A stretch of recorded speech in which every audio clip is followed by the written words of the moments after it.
أعوذ بالله من الشيطان الرجيم بسم الله الرحمن الرحيم Assalamualaikum warahmatullahi wabarakatuh. Alhamdulillahilladzi khalaqal insana fi ahsani taqwim, alladzi ja'alal qur'ana hudan lil muttaqin, alladzi arsala rasulahu bil huda wa dinil haqqi liyudhhirahu 'alad dini kullihi walau karihal musyrikun. Wassalatu wassalamu ala Muhammadin wa ala alihi wa sahbihi ajma'in. Faqad qala ta'ala 'azza wa jalla, a'udzu billahi minasy syaithanir rajim. Ya ayyuhalladzina amanu la takhunullaha war rasul wa takhunu amanatikum wa antum ta'lamun. Shadaqallahul alim. Amma ba'd. Kepada para alim ulama yang saya hormati, semoga kiranya Allah Subhanahu wa ta'ala memberikan bimbingan pada kita semua, agar kita semua senantiasa melangkah maju pada kaidah kebenaran yang ditetapkan oleh Allah dalam Al-Quran dan sunnah Rasulullah SAW.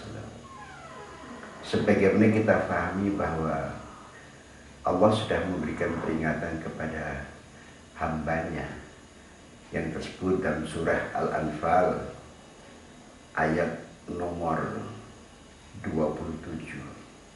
Ya ayyuhalladzina amanu la takhunullaha war rasul wa takhunu amanatikum wa antum ta'lamun. Wahai orang yang beriman, janganlah kamu berkhianat pada Allah dan Rasul, dan jangan pula kamu berkhianat kepada amanat-amanat yang dibebankan pada pundak-pundak kamu sekalian, sedang kamu sekali sama mengetahui. Kepada umat muslimin dan khususnya para alim ulama yang kami hormati, dalam hal ini kita sekarang membutuhkan para pembimbing-pembimbing yang betul-betul akan kepada petunjuk kebenaran Quran dan Sunnah Rasul. Allah sendiri sudah menuntunkan di dalam Al-Quran, dalam surah Az-Zumar ayat nomor 23, dengan kalimat yang sangat tegas. Allahu nazzala ahsanal hadithi kitaban mutasyabihan matani. Allah yang telah menurunkan sebaik-baik perkataan, yaitu kitab yang serupa dan diulang-ulang. Kalau kita melihat ke sana bahwa Al-Quran ini merupakan perkataan yang paling unggul, merupakan firman dari yang Maha Pencipta. Kepada siapa lagi kita akan tunduk kalau bukan dengan ketetapan Allah Subhanahu wa ta'ala. Dan Allah juga memberikan petunjuk pada ayat-ayat yang lain, antara lain tentang masalah Quran dalam surah Ali Imran ayat nomor 138. Hadza bayanul linnas wa hudan wa mau'izatul lil muttaqin. Quran ini adalah keterangan bagi umat manusia, sumber inspirasi dan petunjuk dan pengajaran bagi orang yang bertakwa. Kalau kita perhatikan, Al-Quran merupakan sumber inspirasi dan sumber motivasi, dan merupakan satu titik tolak bagi seluruh amal perbuatan yang pasti akan kita pertanggungjawabkan di hadapan Allah Subhanahu wa ta'ala. Sebagai para ulama, kami ingin menyampaikan suara hati dengan berdasarkan tuntunan daripada kitab Al-Quran dan Sunnah Rasul. Mengingat bahwa Rasulullah memberikan gambaran, Allah memberikan isyarat dalam surah Fatir 28 bahwa yang hamba yang taat kepada Allah adalah al-ulama. Sedangkan Rasulullah memberikan petunjuk, memberikan penjelasan bahwa al-ulama umana ur-rusul, ulama pemegang amanah daripada para rasul. Seperti telah kita pahami, Allah tidak menurunkan lagi, tidak mengutus lagi para nabinya. Usailah sudah. Dan Allah tidak menurunkan lagi kitab-kitabnya. Usailah sudah. Sebagai nabi pemungkas adalah nabi kita Muhammad SAW. Bahkan Nabi Muhammad itu sendiri dalam surah Ali Imran 81, seluruh para nabi Allah semuanya menyatakan ikrar, mendukung dan membela terhadap Muhammad Rasulullah SAW. Kemudian Al-Quran itu sendiri Allah telah tunjukkan dalam surah Al-Baqarah 106. Al-Quran adalah pemungkas dari semua petunjuk-petunjuk kitab Allah yang telah diturunkan pada masa-masa terdahulu. Dengan demikian maka manakala kita mengembalikan umat pada Quran dan hadis, itu merupakan sesuatu yang memang itulah yang sebenarnya. Dan kami yakin bahwa semua para ulama Islam kita akan selalu menyuarakan kebenaran dari kitabullah Al-Quran dan sunnah Rasulullah SAW. Oleh karena itu, kepada yang kami muliakan para alim ulama, bahwa dunia Islam sekarang ini sangat membutuhkan bimbingan, pimpinan, panduan dari para ulama. Itu maka Allah memberikan tuntunan dalam Quran surah As-Saff ayat 14 ini, di mana pernyataan Nabi Isa kepada Bani Israel yang diistilahkan dalam firman-Nya, ya ayyuhalladzina amanu kunu ansarallah kama qala Isa bin Maryam lil hawariyyin man ansari ila Allah qala al hawariyuna nahnu ansarullah. Hai orang yang beriman, jadilah kamu penolong kepada Allah, sebagaimana pernyataan Isa kepada Bani Israel, siapakah yang akan menolong aku dalam kepentingan-kepentingan yang diperintahkan Allah? Maka para hawari, para pengikutnya menyatakan, nahnu ansarullah. Begitulah keyakinan kami. Apabila para ulama menyeru umat pada kebenaran, insya Allah umat muslim semua akan selalu mengikuti petunjuk, bimbingan dan panduan dari para ulama itu sendiri. Sedangkan dunia Islam sekarang membutuhkan turun tangannya para ulama. Kalau ulama yang turun tangan, insya Allah dunia akan bergerak dengan aman dan damai. Kalau umat Islam yang turun tangan pada umumnya, bukan tidak mungkin, karena keadaan kondisi masyarakat umat sekarang ini sangat dominan pengaruh daripada peradaban bangsa-bangsa barat, sehingga umat muslim merasa kebingungan yang mana yang baik, yang mana yang benar. Mereka mengalami kesulitan. Mereka kebanyakan kesulitan membedakan antara hak dan batil. Mereka kesulitan untuk bagaimana caranya menjadi hamba-hamba Allah yang bergerak pada kebenaran yang betul-betul diridai oleh Allah Subhanahu wa Ta'ala. Di dalam Islam sangat tidak dibenarkan langkah-langkah yang bersifat obskur atau obskurantis, langkah-langkah yang membabi buta. Karena Allah Subhanahu wa Ta'ala sudah memberikan petunjuk dalam Al-Quran suratul Anfal ayat 24. Ya ayyuhalladzina amanu istajibu lillahi walir rasul idza da'akum lima yuhyikum wa'lamu annallaha yahulu bainal mar'i wa qalbihi wa annahu ilaihi tuhsyarun. Hai orang yang beriman, perkenankanlah oleh kamu sekalian panggilan Allah dan Rasul manakala memanggil kamu sekalian untuk menghidupkan kamu sekalian, Dan tetapi ketahuilah bahwa Allah membatasi antara pribadi dengan hati. Dan sedangkan kamu sekalian kepada Allah akan dikumpulkan nanti di hari akhirat.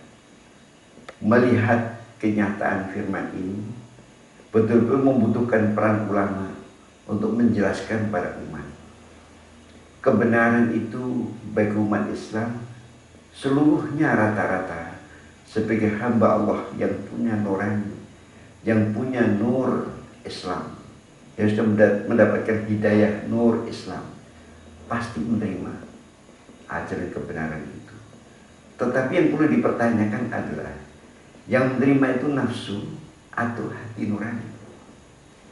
Manakala nafsu yang menerima kebenaran Islam, maka akan muncullah berbagai perilaku, perbuatan-perbuatan sifatnya berdasarkan realitas politik. Akan muncullah perbuatan-perbuatan yang sifatnya penuh emosional.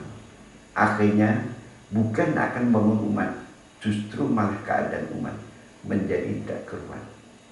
Oleh karena itu para ulama rasanya tidak salah kalau kami memantau para ulama untuk turun tangan memperbaiki umat muslim kembali kepada kebenaran dinullah dengan berdasarkan Quran dan Sunnah Rasul, dengan diterima dengan hati nurani yang bersih. Kaum muslimin dan juga khususnya para alim ulama yang kami hormati. Di dalam Islam kita mengambil 3 hal yang sangat penting. Yang pertama adalah petunjuk Quran surah Az-Zumar ayat 3. Allah memberikan petunjuk dengan firman-Nya sangat jelas, dengan kalimat yang sangat tegas dan lugas, bahwa kepunyaan Allah itu dinul khalis. Ala lillahi dinul khalis. Ketahuilah kepunyaan Allah adalah din, aturan yang bersih. Berarti di sana pikiran kita, perasaan kita, dan kemauan kita dituntut untuk mampu tunduk dengan dinullah. Bukan pikiran, perasaan, kemauan akan mengendalikan dinullah, tapi pikiran, perasaan, dan kemauan supaya dikembalikan, supaya tunduk dengan aturan dinullah yang bersih. Dengan demikian maka para umat Islam akan mendapatkan bimbingan-bimbingan yang benar, akan selalu berada pada kaidah-kaidah hukum yang benar, karena Islam itu dinul musalaha. Islam adalah istilah bahasa umum agama perdamaian, agama yang cinta damai, agama yang selalu mengajak umat kepada perdamaian yang hakiki. Apakah itu kafir, apakah itu majusi, apakah itu musyrik, apakah itu orang-orang Islam sendiri, maka mereka dalam kondisi yang damai, dalam arti kata secara utuh menerima konsep yang ditetapkan di dalam dinul Islam. Ini merupakan suatu hal yang perlu diupayakan oleh para alim ulama. Ini hal yang perlu digarisbawahi oleh kita dan khususnya bagi para alim ulama, bahwa Islam agama yang bersih jangan sampai dikotori dengan langkah dan perilaku yang berdasarkan emosi. Jangan sampai dikotori dengan langkah dan perilaku yang hanya berdasarkan kepada realitas politik. Itu yang pokok. Ini yang pertama. Yang kedua, Allah juga memberikan petunjuk di dalam Al-Quran dengan derajat yang sama, yaitu Quran surah Fatir ayat nomor 10. Allah nyatakan, man kana yuridul izzah falillahi izzatu jami'an ilaihi yashhadul kalimut thayyib wal 'amalu salihu yarfa'u. Al-ayat. Siapa menginginkan al-izzah, kemuliaan, maka kemuliaan itu kepunyaan Allah secara keseluruhan. Kepadanya naik kalimat thayyibah dan amal soleh, yang dengan itu Allah akan mengangkat hamba itu pada derajat yang sangat tinggi. Justru maka Allah memberikan beberapa tuntunan, antara lain pernyataan Allah pada hamba yang beriman dengan kata-kata dalam surah Ali Imran 110 dengan kalimat kuntum khairal ummah.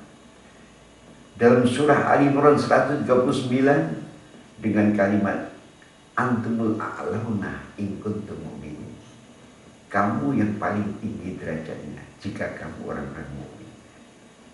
Dan ayat yang lain dalam suratul Hajj surah 22 ayat 78, wajtabakum. Ijtaba bermakna istafa. Dia Allah telah memilih orang-orang mukmin, dipilih Allah untuk melaksanakan tugas sebagai mission, sebagai tim spesialis dalam rangka menggelar Islam secara mendunia menuju rahmatan lil alamin. Disitulah makanya saya sampaikan peran ulama adalah sangat penting sekali untuk menerapkan untuk sekarang ini. Sudah saatnya lah para alim ulama turun tangan memberikan bimbingan, panduan kepada umat muslim agar mereka berjalan secara benar, berjalan secara baik menuju pada keridhaan Allah yang sesungguhnya, membangun dunia ini dengan dunia Islam yang sebenarnya. Itu yang ditunjukkan dalam kaitan dari yang kedua yang saya sampaikan, yaitu surah Az-Zumar, surah Fatir ayat nomor 10. Kemudian yang ketiga, dalam surah An-Najm, surah nomor 53 ayat nomor 25, Allah secara tegas menyatakan falillahil akhirah wal ula. Kepunyaan Allah adalah dunia dan akhirat. Jadi dunia dan akhirat ini memang kepunyaan Allah. Berarti kita berada di dunia ini adalah dituntut wajib untuk melaksanakan apa yang ditetapkan oleh Allah Subhanahu wa taala. Manakala tidak, maka berarti kita ini telah mengkhianati terhadap amanat ad-din yang telah Allah berikan kepada kita dalam hati kita masing-masing. Disitulah pentingnya umat muslim perlu sekali panduan, bimbingan, dan pengajaran dari para alim ulama. Disinilah kami menyampaikan khusus pada para ulama. Mari hendaknya kita sama-sama untuk turun tangan, mengadakan perbaikan di tengah masyarakat menuju tegaknya kalimatullah secara mendunia. Mengapa demikian? Sebab jelas dan tegas Islam itu kepunyaan Allah yang pertama. Yang kedua, jelas dan tegas kemuliaan itu kepunyaan Allah juga. Yang ketiga, jelas dan tegas bahwa dunia dan akhirat itu kepunyaan Allah. Dengan umat manusia hidup berada di alam syahadah, di dunia kepunyaan Allah. Dan di dalam Islam kita juga telah memahami dan mungkin sudah umat Islam banyak mendapatkan pelajaran-pelajaran.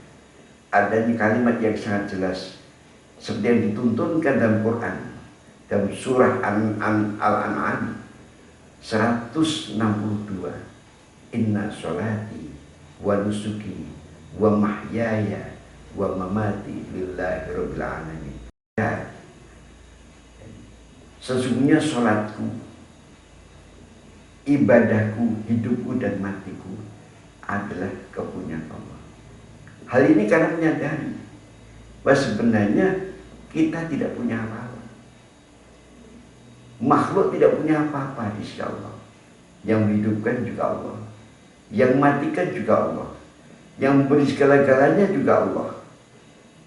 Maka itu tidak ada lain kita hendaknya memantau mereka agar mau menerima tuntunan-tuntunan Allah ini secara yang sebenarnya. Kewajiban kita adalah berdakwah.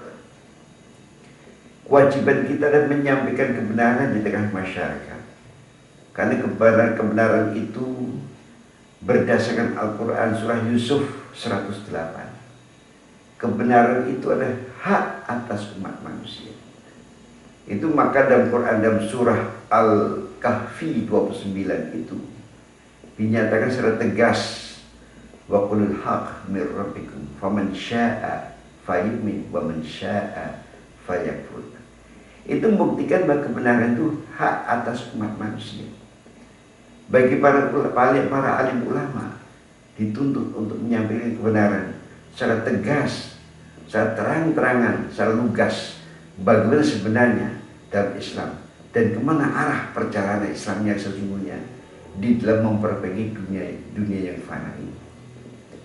Allah jadikan dalam kehidupan dunia ini dalam surah At-Taghabun ayat 2, huwallazi khalaqakum faminkum kafirun wa minkum mu'min. Itu surah At-Taghabun, surah nomor 64 ayat nomor 2. Dia Allah yang telah menciptakan kamu. Di antara kamu ada yang kafir dan di antara kamu ada yang mukmin.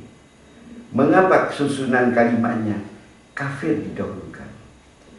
Karena memang keadaan manusia itu membutuhkan bimbingan, membutuhkan tuntunan, membutuhkan ajaran. Maka ajaran itu diturunkan melalui kitabullah, melalui rasulnya, dan rasul memberikan bimbingan pada umatnya kepada kebenaran.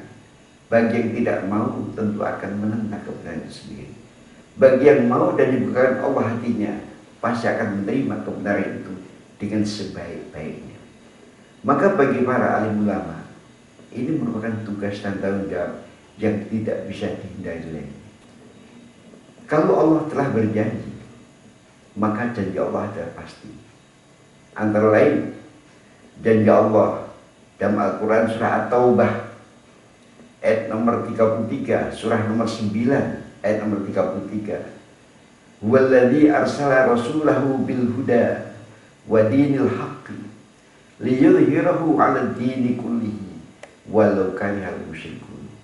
Itu umat muslim semua sudah sama-sama memahami dan sudah sering mengucapkan, membacanya, bahwa sebenarnya Allah Subhanahu wa Ta'ala pada ayat itu tersimpul ada sebuah janji yang diterangkan oleh hadis Rasulullah riwayat Muslim dengan derajat sahih, bahwa nanti di akhir zaman itu seluruh dunia yang dilalui siang dan malam ini akan ditegakkan Allah hukum Islam secara mutlak.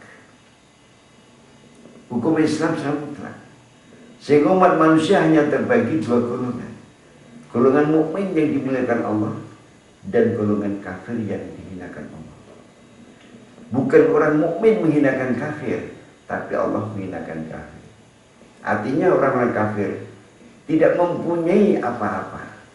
Mereka itu akan menurut, mengikut apa yang digambarkan, apa yang dibimbingkan, dan apa yang dijalankan oleh orang-orang muslim. Itu janji Allah yang pasti akan terjadi.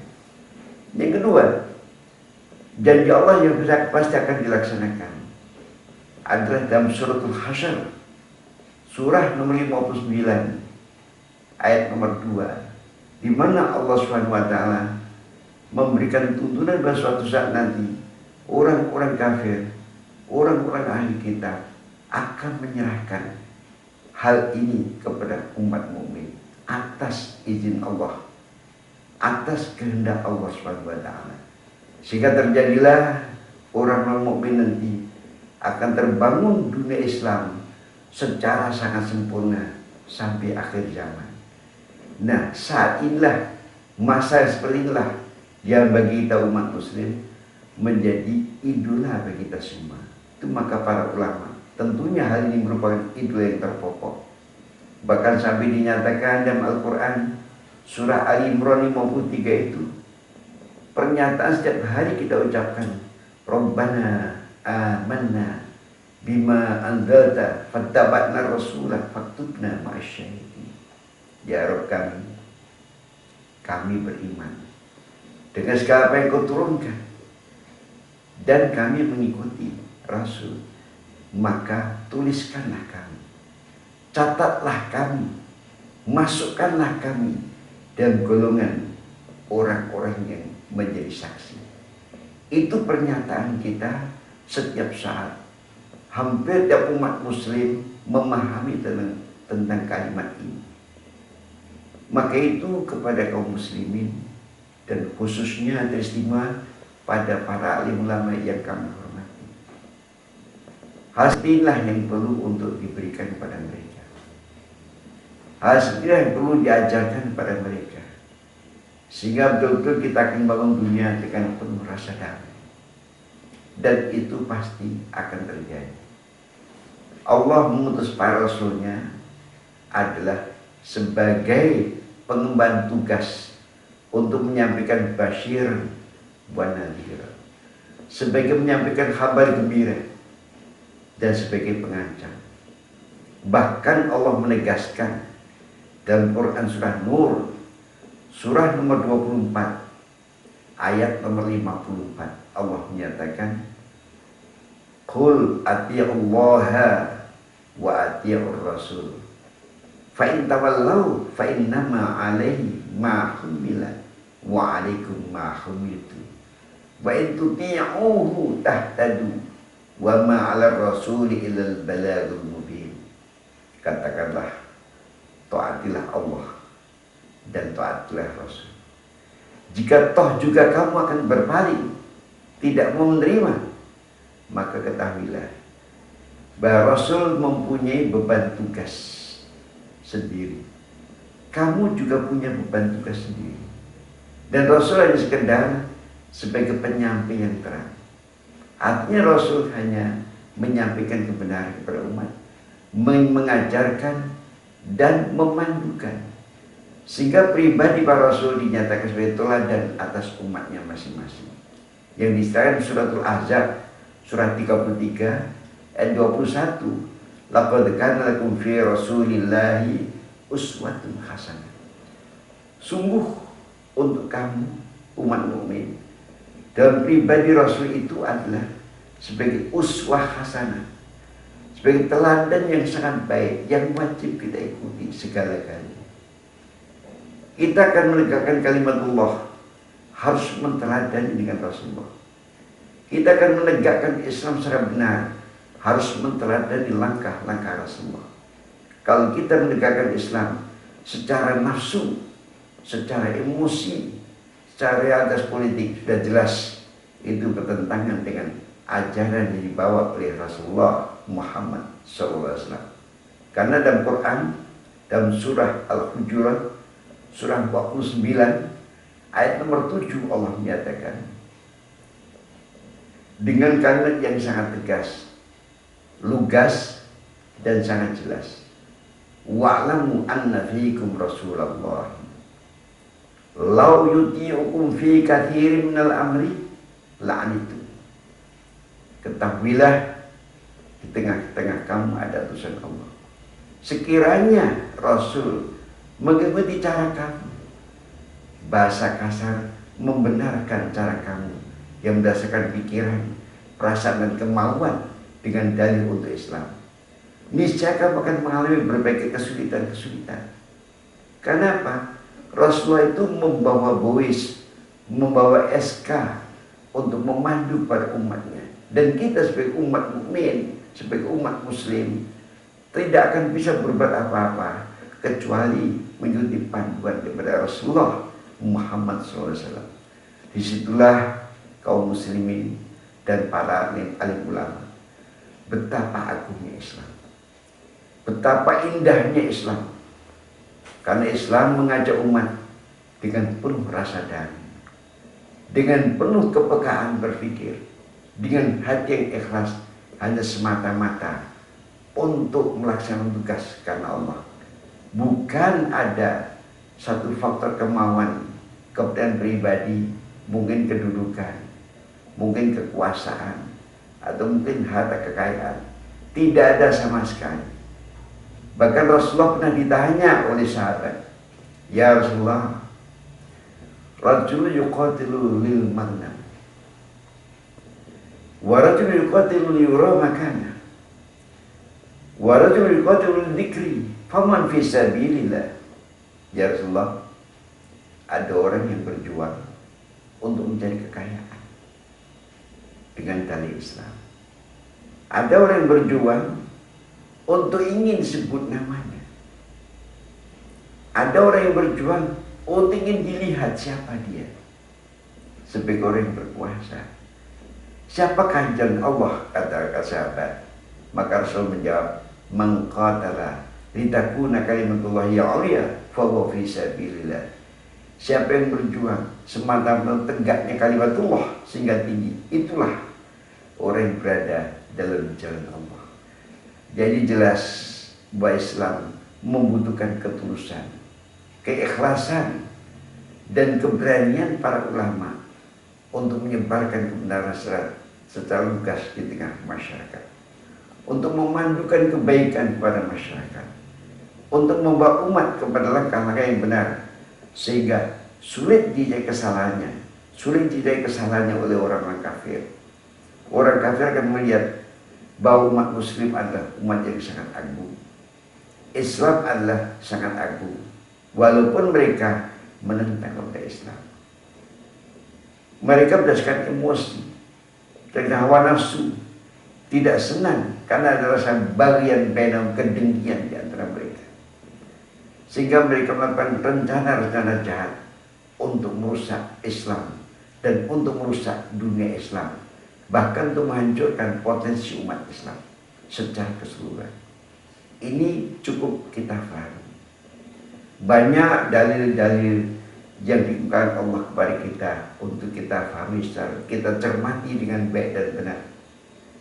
Antara lain Allah membukakan rahasia tentang keberadaan orang kafir, bagaimana cara orang-orang kafir akan mengupayakan kepada hancurnya Islam dengan beralibi. Dalam Quran surat An-Naml surah nomor 27 ayat nomor 48 jelas Allah menyatakan dalam Quran itu bahwa mereka mengirim 9 aktor intelektual. 9 aktor intelektual ini untuk melakukan tindakan makar pada umat muslim secara beralibi. Seolah mereka bukan berbuat apa-apa.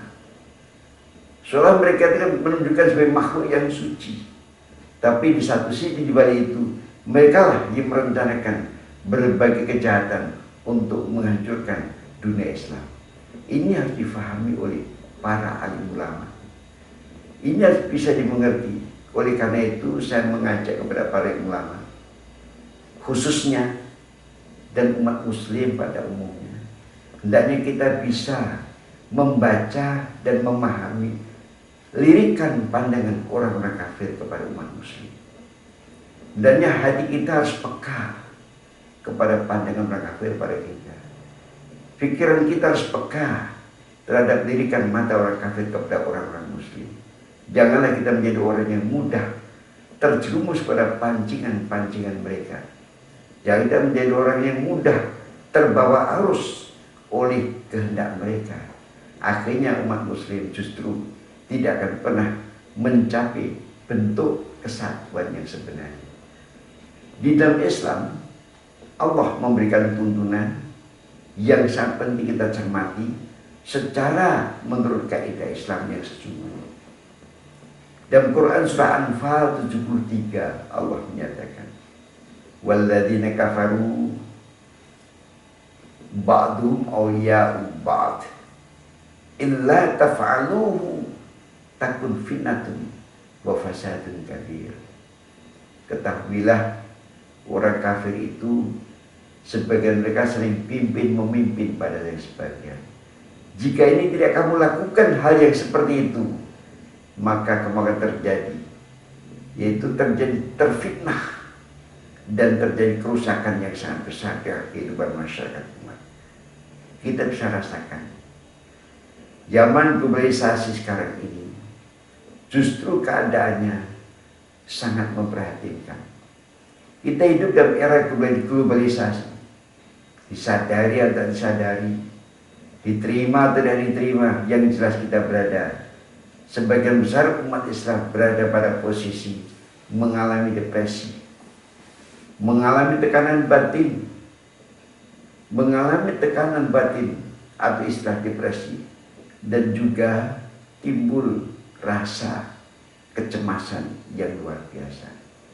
Mungkin antara cemas dengan depresi terjadi berbarengan, atau mungkin juga sangat berurutan, tapi jelas itu akan melanda, dan itu telah melanda sebagian besar umat Islam kita itu sendiri. Yang kedua terjadi, yaitu adanya pola kehidupan yang serba spekulatif. Kita lihat dalam kenyataan dan kehidupan masyarakat kita, justru pola spekulatif itulah menjadi unggulan, menjadi pandangan yang utama bagi masyarakat umat untuk menggapai kekayaan duniawi, untuk menggapai kejayaan. Karena apa? Mereka mempunyai gambaran bahwa dunia ini segala-galanya bagi mereka. Sedangkan Allah sudah mengingatkan dalam Quran, dalam surah Al-Humazah jelaskan, wailul likulli humazatil humazah alladzi jama'a malahu wa'addadah yahsabu annama lahu akhlada. Pada ayat terakhir, yaitu mereka mengira bahwa harta dunia ini adalah membawa kekekalan, padahal tidak. Dunia ini tipuan. Kehidupan dunia ini mata'ul ghurur, tipuan. Dan juga penyeru-penyeru yang bukan mendasarkan kepada kita Allah, Quran dan Sunnah Rasulullah, itu juga tipuan.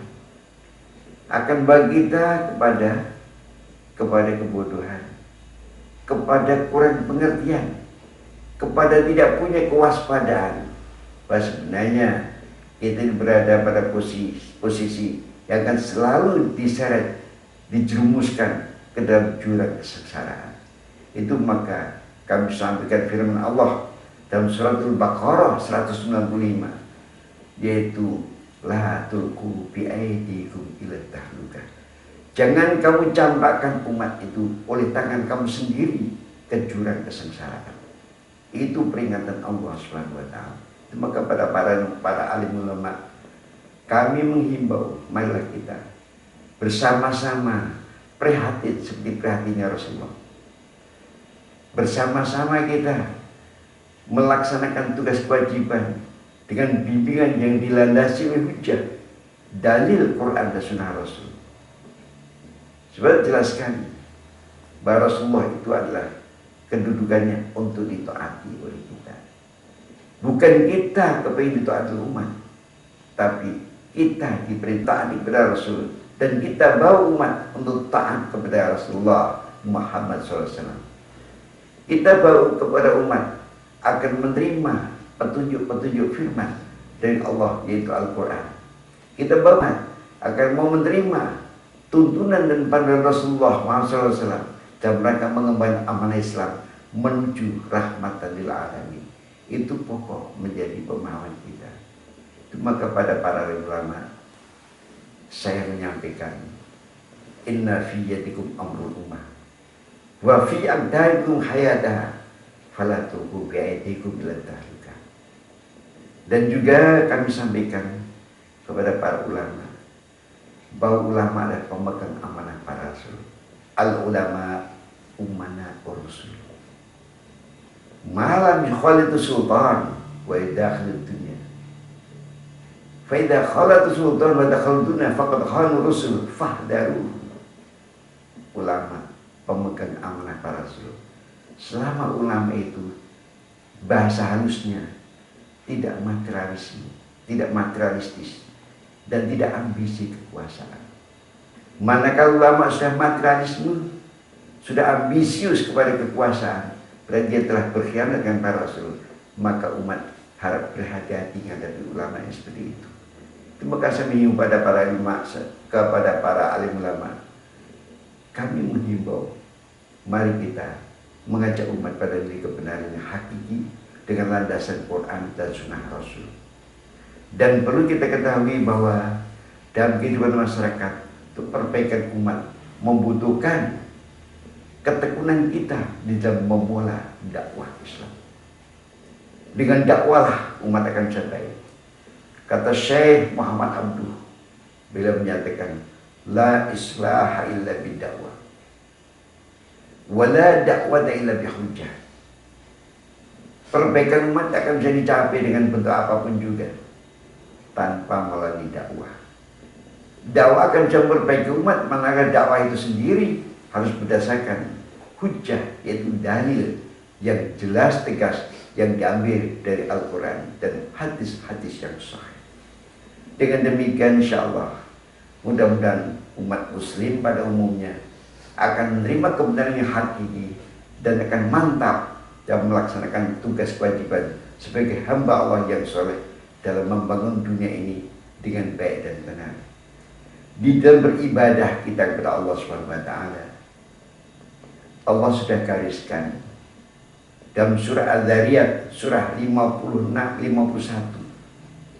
ayat nomor 56, Allah menyatakan, wa ma khalaqtul jinna wal ins illa liya'budun. Dan dia adalah menciptakan jin dan manusia kecuali untuk mereka mengabdi kepadaku. Mengabdi kepada Allah di situ mempunyai makna. Dalam pengabdian pada Allah itu mengandung atau mempunyai 3 dimensi. Dimensi pertama, dimensi vertikal. Kita ajak umat kembali pada Quran dan Sunnah Rasul secara baik dan benar. Itu yang terpokok.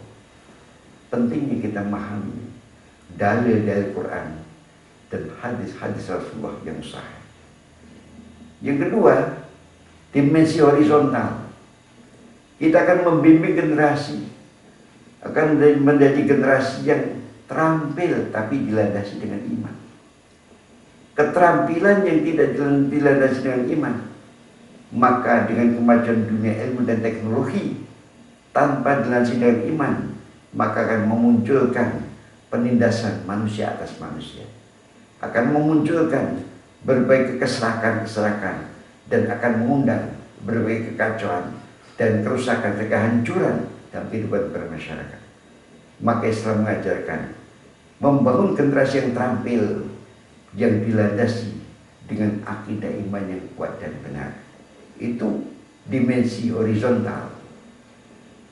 Yang ketiganya adalah dimensi konsekuensial, atau istilah kata kebanyakan social action.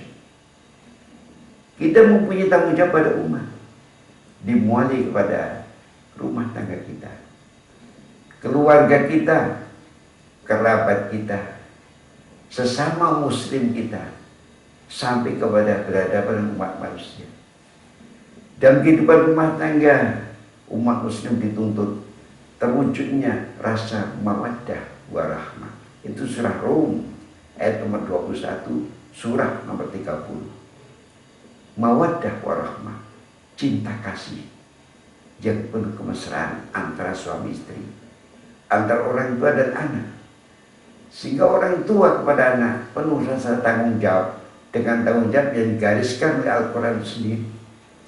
Sebagaimana keperhatian Nabi Zakaria kepada putranya dengan perkataan, inni khiftul mawaliya min warai, aku khawatir terhadap generasi di belakangku akan terjadi apa, melihat situasi, keadaan, kondisi umat yang betul-betul dalam keadaan yang memprihatinkan.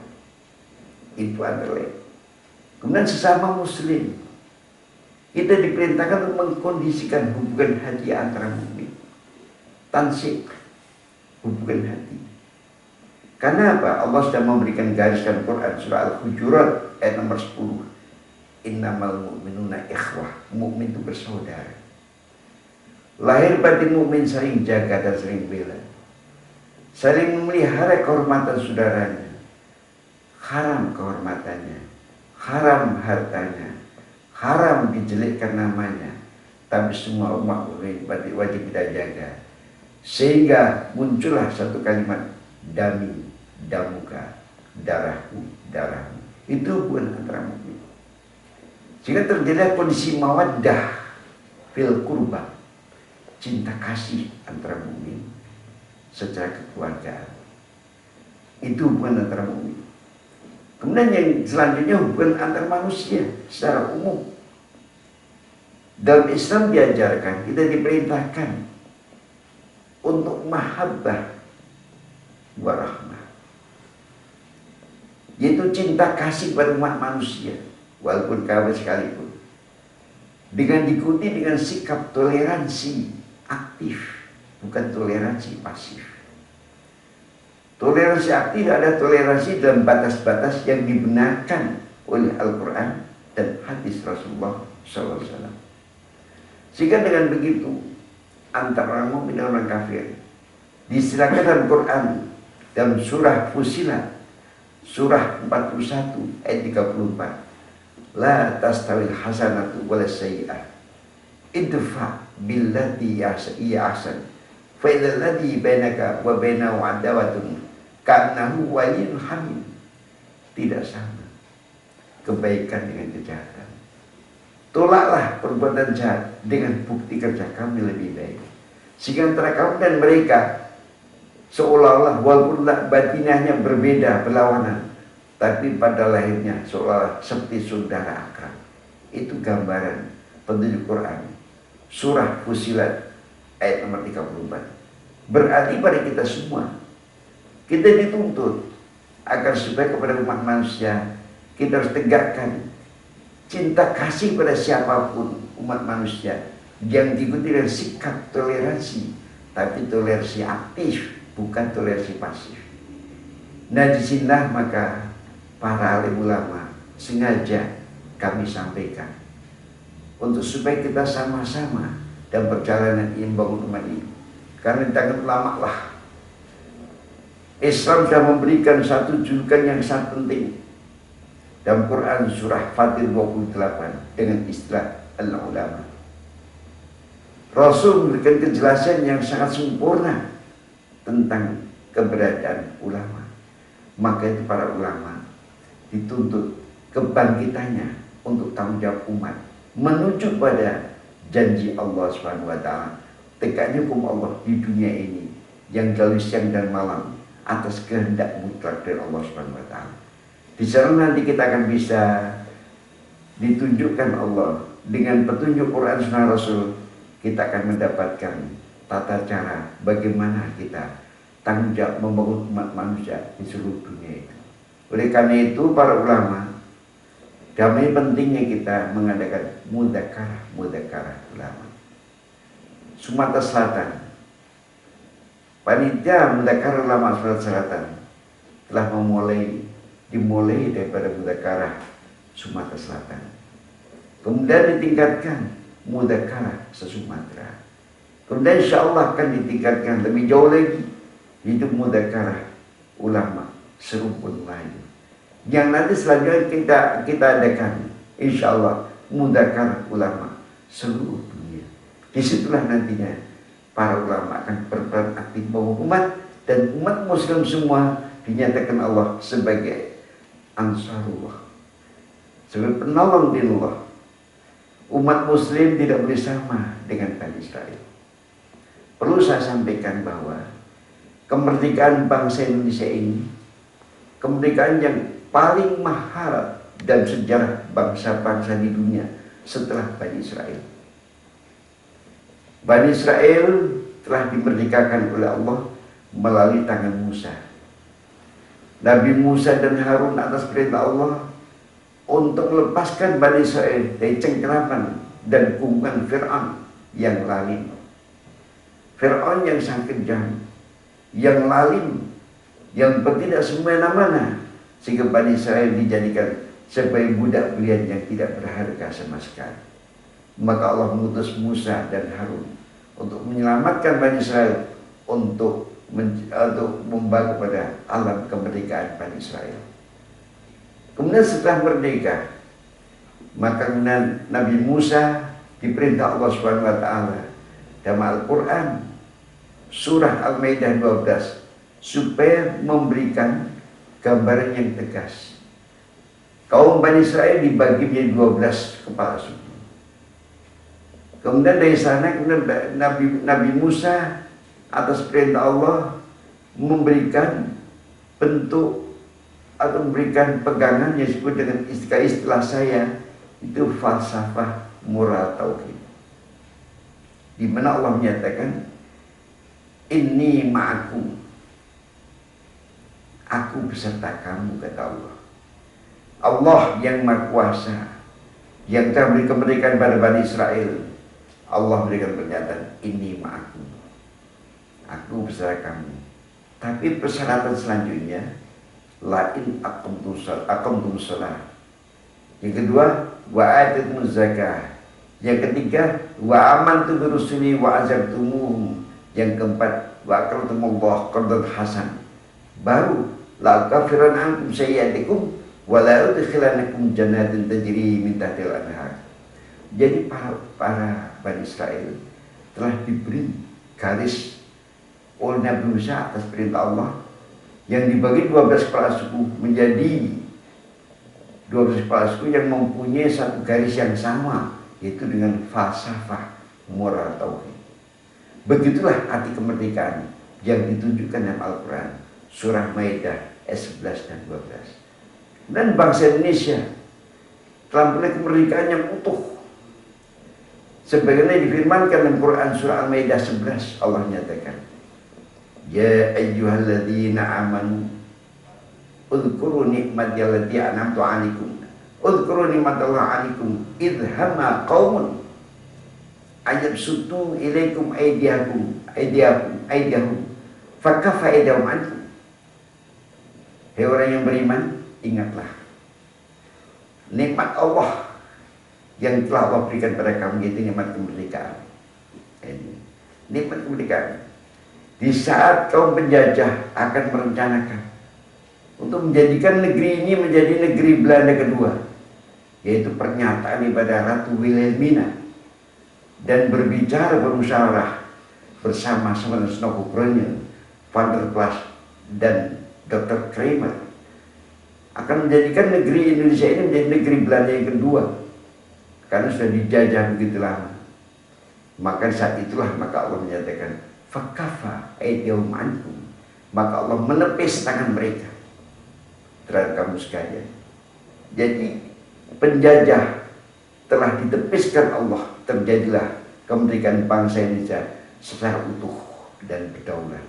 Jadi kemerdekaan bangsa ini kemerdekaan yang paling mahal, sangat mahal dalam sejarah bangsa-bangsa di dunia ini, karena melalui proses yang sangat panjang, 350 tahun dijajah. Kemudian para ulama-ulama mengadakan mudzakarah ulama serumpun Melayu di Sumatera Selatan.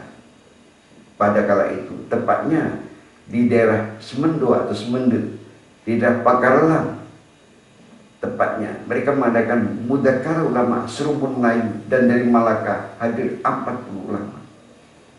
Kemudian dari sana munculnya adanya kaderisasi, sehingga terjadilah kader-kader bangsa yang sebagai peran utama untuk membawa bangsa ini kepada kemerdekaan. Seperti contohnya Cut Nyak-Dien, Cik Ditiro, Imam Bonjol, Hasanuddin, Diponegoro, dan sebagainya. Mereka itu telah membawa bangsa kita menuju kepada kemerdekaan bangsa Indonesia, terjadi kemerdekaan yang kita cita-citakan. Maka berkat rahmat Allah yang Maha Kuasa, maka bangsa ini telah diberi satu tanda, yaitu dengan tanda oleh para ulama-ulama kita dan para penduduk kita, dengan falsafah moral tauhid. Ini perlu dijaga dan dipegang teguh. Dengan demikian maka berarti negeri kita ini negeri yang sangat mahal. Mahal bayarannya untuk meraih kemerdekaan, bukan sembarang. Sangat mahal dan paling mahal dalam sejarah bangsa-bangsa di dunia setelah Bani Israel. Maka itu kita yakin suatu saat insya Allah umat mukmin yang sudah diangkat, diberi Allah hidayah iman, diberi Allah nur Islam, insya Allah mereka akan menjadi ansarullah. Oleh karena para ulama, para alim ulama, kami himbau hendaknya para ulama, mari kita sama-sama berprihatin seperti keberadaan Rasulullah Muhammad SAW. Rasulullah Muhammad SAW dalam Quran surah Taubah 128, Allah telah memfirmankan, qad ja'akum rasulun min anfusikum azizun 'alaihi ma 'anittum harisun bil mu'minina raufur rahim. Sungguh telah datang kepada kamu, seorang utusan dari kalangan kamu yang punya rasa berat dan penuh prihatin melihat penderitaan kamu, dan yang mempunyai satu rencana, keinginan yang terprogram untuk mengangkat sikap dia dengan orang mukmin, Raufun Rahim, mereka penyantun dan penuh kasih sayang. Itulah tuntunan Rasulullah yang diberitakan oleh dalam Quran surah At-Taubah 128. Maka mari kita, para alim ulama, kami menghimbau hanya supaya kita sama-sama turuti. Yakinlah umat muslim semua akan menjadi ansarullah. Nahnu ansarullah, kami penolong kepada Allah Subhanahu wa taala. Mereka tidak akan mungkin seperti orang Bani Israel pada kala Nabi Musa mengajak masuk ke negeri Mesir. Bani Israel mengatakan, "Idhab anta wa rabbuka faqatilan inna hauna qa'idun." Berkatalah engkau wahai Musa dengan Rabb kamu dan berperanglah, kami di sini akan duduk menunggu saja. Tapi umat muslim insya Allah akan mengatakan, "Idhab anta wa rabbuka faqatilan inna ma'akum muqatal." Berangkatlah engkau dan Rabb kamu untuk berjuang menegakkan kebenaran di luar. Kami beserta kamu akan selalu mengikuti dimanapun berada. Disitulah makanya kepada para alim ulama kami mengimbau, marilah para ulama kita mengadakan mudzakarah ulama untuk menuju emas dunia. Sehingga dengan begitu kita berarti bersama-sama untuk menjemput hari kemenangan yang dijanjikan Allah Subhanahu wa taala. Insyaallah intasullah yansurkum wa yastabbit aqdamakum. Wassalamualaikum warahmatullahi wabarakatuh.